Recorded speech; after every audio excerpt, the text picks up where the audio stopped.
Donc, j'aimerais ça vous entendre sur les suppléments aussi. C'est quoi votre vision La première information que Jean-Yves vient de nous donner, je pense qu'elle est fondamentale.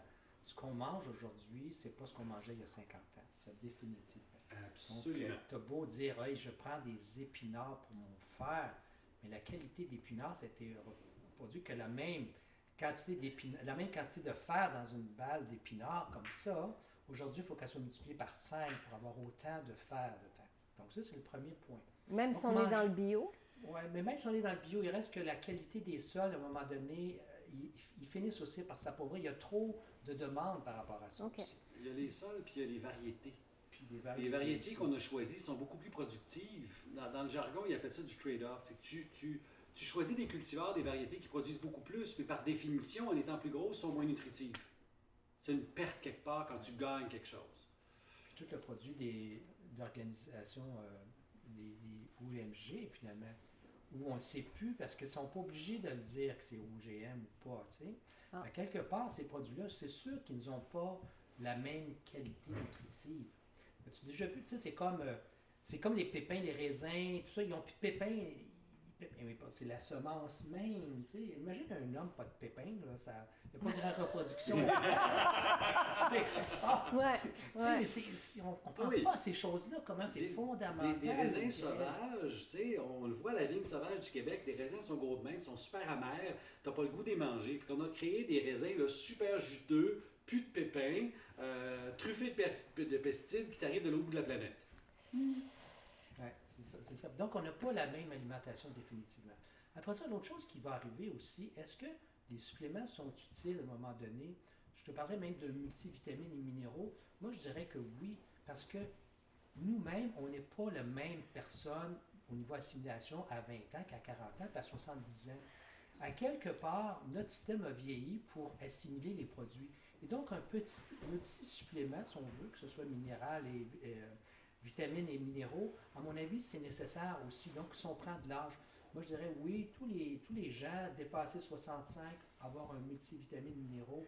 Donc, ce sont des petites formules. Je commencerai plus jeune. Hein? Je ne voulais pas être trop sévère. Mais effectivement, on devrait faire ça. Parce que ce sont des petits dosages, il n'y a aucun danger à ça. Mais est-ce que tu sais que ta quantité de zinc est correcte, toi? Non, à un moment donné, on ne te demande jamais ton zinc, c'est correct ou pas. Hein? Puis sérieusement, si on veut monter dans le monde médical, ton médecin n'a même pas les outils pour le vérifier. Non. Parce que les prises de sang qu'il peut demander à l'hôpital, c'est pas là. Le zinc n'est pas là. Les minéraux. Okay. Minéraux. Il y a calcium, magnésium, potassium, sodium. Y en a-t-il d'autres qu'on est capable de mesurer? On pourrait mais certains, mais encore là, c'est comme un peu, non, on ne fait pas ça à moins qu'il y ait un problème. Tu sais, c'est quoi ton taux de manganèse, ton taux de magnésium, s'il y avait un élément important aussi, c'est le magnésium dans le corps. Fait que je me dirais qu'avoir un petit supplément d'un petit peu de tout, rendu à un certain âge, c'est important. Et là, il y a les suppléments qu'on peut rajouter d'emblée. Je ne le dirai jamais assez, les oméga 3, c'est bien de valeur, on devrait en avoir pour notre cerveau, puis pour le cœur, puis pour le diabète, etc. Les oméga 3, les EPA, DHA sont, à mon avis, indispensables à notre santé. Parce qu'on sait aujourd'hui que si on en a un peu plus, bien, c'est la santé qui est majorée. On peut vivre sans ça, tout à fait. Mais à un moment donné, on peut être aussi en bien meilleure santé si on en prend plus. On peut avoir une meilleure mémoire si on prend beaucoup d'oméga 3 puis d'EPA, DHA. Puis c'est là la distinction entre l'approche nutritionnelle supplémentaire, l'approche nutritionnelle de base, puis l'approche médicale. Tu n'as pas besoin de t'en prendre à la maladie. Là. Tu peux dire, je vais bonifier ce que je fais déjà à l'aide de suppléments spécifiques. Là, tu me vois venir. Le supplément que tout le monde devrait prendre quand on reste au nord du 45 parallèle, c'est la vitamine d'iode, la vitamine D. Pourquoi? Parce qu'on l'absorbe mal durant le moment d'été, parce qu'on n'est pas là. On a de la visite. Salut! Alors, tu sais, on devrait, puis faisons l'histoire rapide, entre 11h et 15h, s'il fait assez chaud, entre mars et septembre, si je m'expose suffisamment, pas de faire un paquet de ci, là j'ai assez de vitamine D. Le Québécois moyen, ou le Nordique moyen, ou la Nordique, soyons inclusifs, n'aura pas la vitamine D suffisante. Puis rajouter, toutes les gens qui ont une pigmentation foncée, dans le Nord, on n'a juste pas assez de soleil. Alors donc, la vitamine D, puis 6 mois par année, de septembre à mars, j'ai pas d'ultraviolet B. Point. Fait que je peux pas en faire. J'en ai dans mon verre de lait. Ah oui, peut-être. On a 100 unités par verre. J'en ai besoin de 2000. C'est pas vrai que je vais être capable d'avoir ma vitamine D dans mon assiette, là. Alors ça, c'est le genre de supplément, carrément un supplément que tout le monde devrait prendre. Et ça, c'est grâce à la science qu'on a réalisé qu'on était une pandémie à la vitamine D. Absolument! Et Moi, j'ai c'est fait un les facteur de tests. risque de tellement de choses. Je faisais les tests à l'époque, parce qu'à l'époque, on pouvait les faire, les demander. Aujourd'hui, on ne peut pas les demander à moins d'avoir une maladie sérieuse en arrière de ça. Mais 80% des personnes à qui je demandais un test de vitamine D étaient sous la normale. 80%. Fait que quand on dit « Ah, c'est pas nécessaire de doser la vitamine D », ben oui, c'est important parce qu'il faut le dire à la personne. Et là, je peux te dire « Bon, ben OK, il ne dose plus. Bon, ben prenez d'emblée de la vitamine D régulièrement tous les jours pour être sûr d'avoir votre taux, surtout l'hiver. Là, bon, ben 3000 par jour, l'été peut-être 2000 par jour. Si Mais et encore seulement là, si vous allez jouer dehors à l'heure du midi. oui, puis encore là, jouer pas trop vêtu. Ben, c'est Si ça. vous avez le chapeau, puis les manches longues, et les pantalons longs, Puis c'est la bien. crème Et de la crème Et solaire. la crème solaire, 98% de blocage. Donc, il n'y a plus rien qui passe là.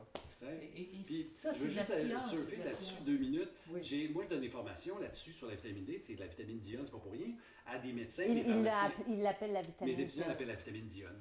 Ah, Dieu! Ça marche. Mais juste, ça se passe dans un GMF, donc une clinique médicale. Il y a un pharmacien qui m'écoute, puis lui, il joue au golf, va jouer dehors tout l'été, puis là, on est rendu au mois de septembre, se fait doser. La norme, le minimum, c'est 75, il est à 29. Pourquoi? Fait que là, demande au staff du GMF, les infirmières, les médecins, on se fait doser. La majorité, je pense qu'il y a une personne qui est en haut de 75. Tout le monde est carencé. Va l'étape plus loin. Toutes les personnes à qui on prescrit le fameux 10 000 par semaine. Ah, c'est beaucoup, 10 000 par semaine. Sur les 75, il y en a 4 qui sont en haut du minimum. Pourquoi? Parce que ces 4-là, avec le 10 000, c'est des amateurs de poissons et de fruits de mer, qui en mangent plusieurs fois par semaine. Fait qu'à un moment donné, tu fais comme... C'est vrai qu'on manque de vitamine D dans le Nord. Et nous vivons dans le Nord. OK, mais là, si on manque de la vitamine D, il y en a qui vont dire, ouais, mais est-ce que c'est vraiment grave? C'est juste de la vitamine D. oui, Comprenez-vous c'est le vrai. raisonnement? Oui, puis c'est le raisonnement normal. On n'a pas besoin d'eux. Mais en même temps, c'est pas vrai. À quoi ça sert des vitamines, des minéraux, mettons? Mais juste la vitamine D, tu as juste à penser au niveau de l'assimilation de ton calcium, hein, c'est sûr. Après ça, tu as les maladies de cœur. Il y a vraiment une relation entre un bon supplément en vitamine D versus les maladies cardiaques. Le diabète, vitamine D et une bonne quantité de vitamine D, moins de diabète. Les allergies, les problèmes de peau chez l'enfant, aussi, vitamine D, tu augmentes aussi tes chances d'avoir moins de réactions allergiques. C'est immense. Le système Au immunitaire niveau semble, avec Alzheimer une aussi. carence de vitamine D, tu as plus de problèmes immunitaires parce que ton système immunitaire est moins compétent. Exemple, dans le cas de la COVID, un des grands facteurs de risque qui amène les gens à l'hôpital, c'est un taux trop bas de vitamine D. Curieux, hein? OK, Une donc, seule vitamine va interréagir probablement à des milliers de places en même temps dans l'organisme. Là, à date, on a énuméré à peut-être 7-8 maladies en rapport avec ça. Mais je peux te dire que ça joue énormément Prévention du plein, cancer. on va aller jusqu'au cancer éventuellement, oui. mais là, vous avez des vitamines, des minéraux, vous en prenez, vous en avez assez. OK? Vous êtes, votre, je sais pas comment dire ça, votre taux, comment? Oui, le taux normal, oui, OK, il est bon. il est bon.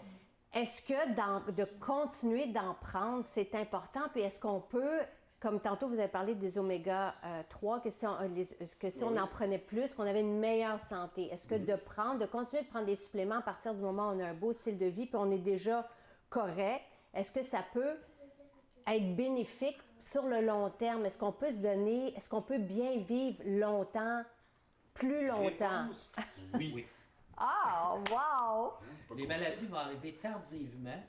Si Il elles va y avoir- arrivent. Si elles arrivent tardivement par rapport à une population qui n'en prend pas. Et en plus, elles ont des chances de ne pas arriver.